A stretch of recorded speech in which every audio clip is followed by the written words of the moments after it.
केदारनाथ उपचुनाव में प्रचार का आज आखिरी दिन था। जीत को लेकर सत्ताधारी दल भाजपा व विपक्षी दल कांग्रेस के अपने अपने दावे हैं। पार्टी मुख्यालय में पत्रकारों से बातचीत करते हुए भाजपा प्रदेश प्रवक्ता सुरेश जोशी ने कहा कि जनता विकास और सनातन संरक्षण के पक्ष में वोट करेगी और चुनाव जीतने के लिए पवित्र धामों की छवि खराब करने और मौलानाओं से फतवा लेने वालों को सबक सिखाएगी। उन्होंने कहा कि गुटबाजी के शिकार कांग्रेस नेता और उम्मीदवार सभी जनाक्रोश के चलते अपना बोरिया बिस्तर समेट चुके हैं। अवैध शराब को लेकर फैलाई जा रही अफवाह पर जोशी ने कहा कि हमने पर्यवेक्षक से शिकायत की है। सुरेश जोशी ने कहा कि प्रधानमंत्री नरेंद्र मोदी के निर्देशन और सीएम धामी के नेतृत्व में देवभूमि के साथ साथ केदारपुरी में विकास और पुनर्निर्माण के ऐतिहासिक कार्य हुए हैं।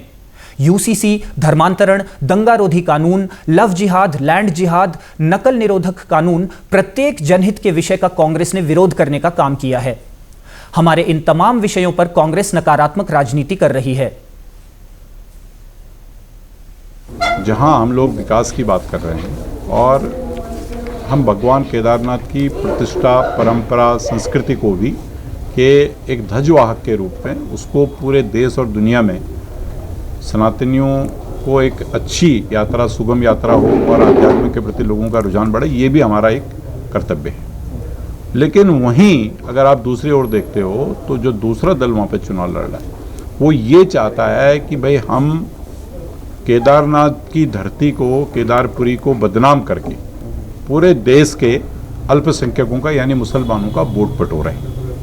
मतलब एक हिंदू विरोधी, सनातन विरोधी काम वो लोग वहाँ पर करने में लगे हैं और बार बार उसी बात का उनके बड़े से लेकर छोटे नेता तक जिक्र कर रहे हैं, जो भारतीय जनता पार्टी को किसी भी कीमत पर स्वीकार नहीं है। इसलिए वहाँ का जो चुनाव है वो एक तरफा भारतीय जनता पार्टी के पक्ष में है। वहीं कांग्रेस के प्रतिनिधि मंडल ने मुख्य निर्वाचन अधिकारी से सचिवालय में मिलकर ज्ञापन सौंपा। कांग्रेस प्रदेश महामंत्री नवीन जोशी ने कहा कि केदारनाथ उपचुनाव में भाजपा कोड ऑफ कंडक्ट का उल्लंघन कर रही है और सरकारी मशीनरी का भी दुरुपयोग किया जा रहा है। उन्होंने चुनाव आयोग से अपील करते हुए कहा कि संवैधानिक स्थिति को बरकरार रखते हुए चुनाव पारदर्शिता के साथ संपन्न हो। भारतीय जनता पार्टी ने केदारनाथ उपचुनाव जीतने के लिए पूरी सरकारी मशीनरी का दुरुपयोग कर रही है।